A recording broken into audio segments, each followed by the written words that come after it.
आप देख रहे हैं यो मनी। पंकज मंडपाल हमारे साथ मौजूद है आपकी क्वेरीज को आंसर करने के लिए। कुछ और सवाल ले लेते हैं और गणेश हमारे साथ फोन लाइन पर मौजूद है अपना सवाल पूछने के लिए। गणेश गुड इवनिंग, बताइए अपना सवाल।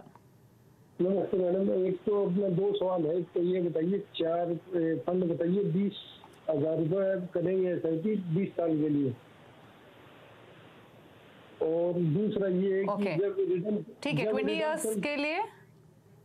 हाँ, और जब रिडम्पशन करें 20 साल बाद में तो सबसे कम टैक्स लगे। सभी पे एक जैसा टैक्सेशन होता है या कुछ अलग के कुछ कैटेगरियों पे कम टैक्सेशन होता है इनकम टैक्स, ये भी बताइए। ठीक है पंकज जी आपकी मदद करेंगे। तो पंकज जी 2 क्वेश्चंस इनके। पहला तो पोर्टफोलियो क्रिएट कर रहे हैं तो इनकी मदद कीजिए। 20,000 के SIP कर सकते हैं 20 इयर्स के लिए, तो किन फंड्स में कितना पैसा डालें वो बताइए। दूसरा ये कि जब 20 साल बाद रिडम्पशन करें ये, तो क्या उसमें टैक्स इम्प्लीकेशंस क्या रहेंगी, कितनी होंगी, प्लीज बताइए। जी, पहले 4 फंड्स की अगर बात करें तो आप क्योंकि नई शुरुआत कर रहे हैं तो ऐसे में ICICI prudential balance advantage fund, ये एक हाइब्रिड फंड है, इसमें आप इन्वेस्ट कीजिए। Motilal Oswal Nifty 50 index fund, ये एक लार्ज कैप फंड होगा, इसमें आप इन्वेस्ट कीजिए। साथ ही Canara Robeco emerging equities fund, इसे आप पोर्टफोलियो में शामिल कीजिए। और साथ ही एक large and mid cap fund, एक फ्लेक्सी कैप फंड आप ऐड कर लीजिए। तो लार्ज एंड मिड कैप में आपके पास में कैनरा रोबेको इमर्जिंग इक्विटीज हो गया, तो Nippon India flexi cap fund, आप 4 फंड चाहते हैं, ये 4 फंड आपके लिए काफी रहेंगे। दूसरी बात, जहां तक टैक्स का सवाल है तो टैक्स एक जैसा नहीं होता है। यहाँ पर 2 कैटेगरी हैं, इक्विटी और नॉन इक्विटी। तो ऐसे इक्विटी फंड जिसमें इक्विटी एलोकेशन मिनिमम 65% हो, वहां पर टैक्स अलग लगता है। और ऐसी स्कीम्स जो कि पूरी तरह डेट फंड हो, गोल्ड फंड हो, सिल्वर फंड हो, या फिर ऐसे हाइब्रिड जहां पर इक्विटी एलोकेशन 65% से कम हो, वहां पर टैक्सेशन अलग होता है। लेकिन मैंने जो स्कीम बताई है आपको सारी इक्विटी स्कीम है, क्योंकि 20 साल का नजरिया है, तो यहाँ पर टैक्स से ज्यादा इंपॉर्टेंट पहला देखना यह है कि लॉन्ग टर्म में पैसा कहां पर बन पाएगा। और यहाँ पर जो टैक्स लगेगा आपको, वो वैसे तो 20 साल बहुत लंबा समय है, तब तक बहुत सारे चेंजेस भी हो सकते हैं। एक टाइम था जब इक्विटी में long term capital gain tax नहीं लगता था, आज लगता है। बट आज के जो नियम हैं उसके अनुसार long term capital gain tax equity schemes में आपको 1 लाख तक का जो कैपिटल गेन होगा उस पर कोई टैक्स नहीं लगेगा।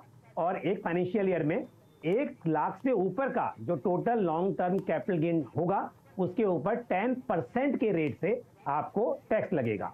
तो ये थी टैक्स की कैलकुलेशन। और जो नॉन इक्विटी फंड होते हैं वहां पर थोड़ा अलग होता है, वहां पर 3 साल से पहले आपके स्लैब रेट पर टैक्स लगता है और 3 साल के बाद आपको इंडेक्सेशन के बेनिफिट के साथ 20% टैक्स लगता है। बट आपकी जो स्कीम है इक्विटी स्कीम है, और मैंने बताया वहां पर 10% के रेट से आपको टैक्स चुकाना होगा आज के नियमों के अनुसार।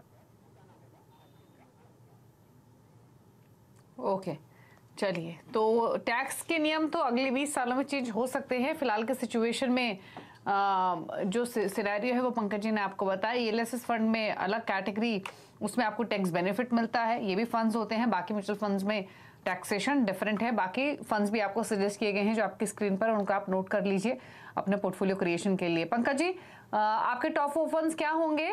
जो फंड्स आपने अभी गणेश को सुझाए, यही फंड्स आप बाकी व्यूअर्स को भी रिकमेंड करेंगे या कोई और है आपके लिस्ट में? इसमें मैं थोड़ा सा चेंज करूंगा। अगर कोई नया इन्वेस्टर है तो बिल्कुल जो बताएं 4 बिल्कुल सही है। लेकिन अगर आप थोड़ा सा, क्योंकि हाइब्रिड फंड था, उसे चेंज करना चाहें तो 4 इसके मैं बता देता हूं। ICICI प्रूडेंशियल, हालांकि वो बैलेंस एडवांटेज फंड अच्छा है, जिसे अग्रेसिव कह सकते हैं उसको, तो एक डायनेमिक एसेट एलोकेशन वाला फंड है, उसको शामिल कर लीजिए।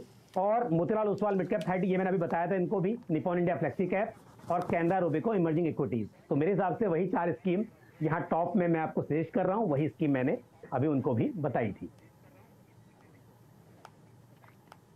ओके, चलिए, शुक्रिया पंकज जी आने के लिए शो में। हमारे व्यूअर्स के पोर्टफोलियो संवारने में उनकी मदद करने के लिए थैंक यू। ये पंकज जी के पिक्स हैं जो आपकी स्क्रीन पर थे, भी उनको भी नोट कर सकते हैं। रुकने इसी के साथ एक ब्रेक के लिए। ब्रेक के उस बार भी खबरें जारी हैं CNBC आवाज पर। नमस्कार।